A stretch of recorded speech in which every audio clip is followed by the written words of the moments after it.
Justin McLennan on 12 News, working for you. Coming up on 12 News Weekend Edition, the United States hits a milestone mark in COVID-19 case numbers. We'll have the latest. Plus, memorials for 9/11 victims continue in New York today. We'll have that coming up. And a high pressure continues to bring dry and warm weather through Monday. 12 News Weekend Edition starts now. Working for you. This is WBOI, now in high definition. 12 News Weekend Edition starts now. Good evening and welcome to 12 News Weekend Edition. I'm Gina Cadigan. Thanks so much for joining us. Let's take a look at your first forecast. Alicia Hatcher is standing by in the Storm Tracker 12 Weather Lab with more. Alicia. Good evening, Gina. Today looking very nice for us here in the Mountain State. Taking a look over in Morgantown, clear skies for us and lots of sun. Temperatures are still in the 80s and in the 70s. 80 right now in Elkins, 82 in Glenville, 84 in Middleburn, 81 in Morgantown. As we continue to move through this evening, we drop down to the mid to upper 60s, 67 with some mostly clear skies again, and also again a chance to see some valley fog, but those winds are on the calm side for this evening, even though they are slightly breezy in a few areas. And I'll have your full forecast coming up in just a bit. Gina? Thanks, Alicia. The United States crossed the 41 million COVID case milestone late last night, according to an NBC News tally. After a slow and steady decline in the spring, cases have started to increase during the summer. 16 states and territories have seen a 25% increase in the number of cases in the last 2 weeks compared to the 2 weeks before. South Dakota, North Dakota, and right here in West Virginia have seen 4-week increases in cases of COVID-19. As of late last night, there were more than 662,000 coronavirus-related deaths in the U.S. Earlier this week, President Biden announced several new mandates to try and help the coronavirus pandemic in the United States. West Virginia's Attorney General Patrick Morrisey issued a statement about Biden's plan. Morrisey says in the statement that broad vaccine mandates and vaccine passport requirements, especially those without exceptions, may offend constitutional interests in personal medical decision-making, the right to religious freedom, and the fundamental right to assemble, vote, petition, and generally engage as a member of civil society. The statement also says that laws or policies, whether passed by state, county, or city entity requiring all government employees to be COVID vaccinated would violate the state's constitution as well as state and federal laws. To read the full statement from Attorney General Patrick Morrisey, visit our website, WBOI.com. Governor Jim Justice expressing outrage for that same plan that Joe Biden has pitched. Justice says that he does not support mandating vaccines for millions of American workers. The White House says the Labor Department is developing a rule that businesses with more than 100 employees require vaccination or weekly testing. It's a move prompting both praise and criticism.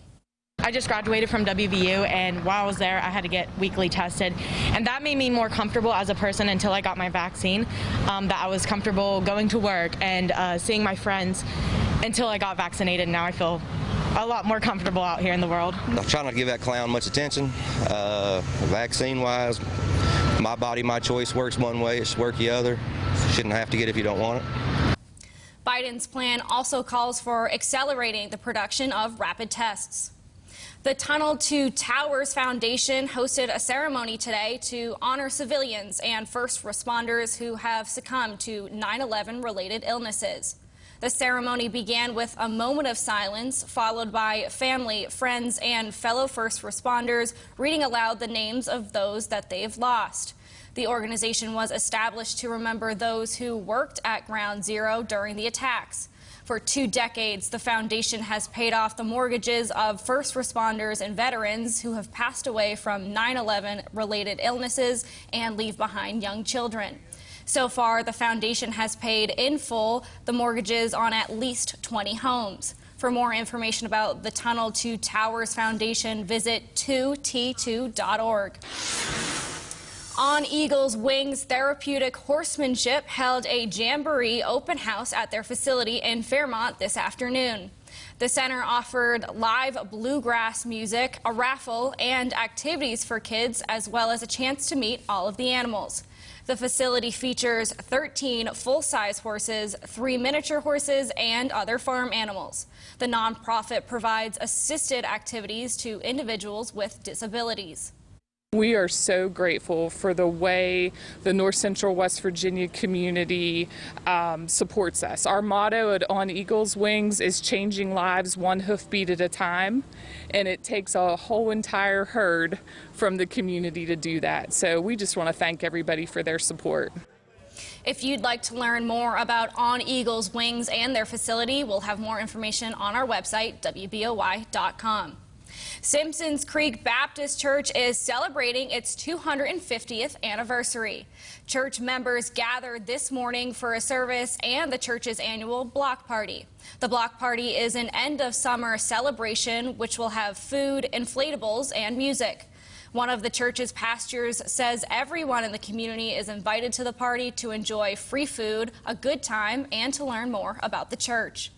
Everybody knows how much technology has impacted us over the last year in a positive way, like making possible things that couldn't be possible before, but it'll never replace being able to do face-to-face meetings. So we're excited to get to do stuff like that, and we're excited to be able to share with the community that we're here for them and we love them and we want to be able to serve.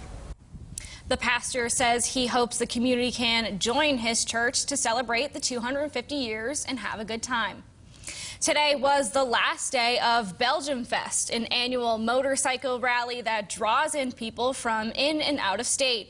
Organizers say roughly a couple thousand people came to Taylor County Fairgrounds this weekend to enjoy music, the company of others, and riding their motorcycles. The event was canceled last year, but it gave organizers the chance to get an extra year of planning to make 2021's event extra special. The Belgium Fest committee member says there is a great relief that they pulled it off and encourage people to come out and check it out next year.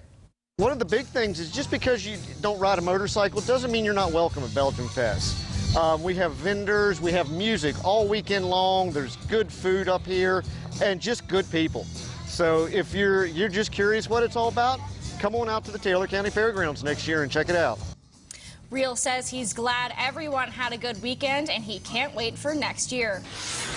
Coming up on 12 News Weekend Edition, an organization in Preston County holds a golf tournament to raise money for a nonprofit. And Nick Farrell will bring you the latest on the Mountaineers. Plus, Abby Backenstow is in the 12 Sports Zone with the latest on high school sports. Stick with us. Wake up with Hardee's.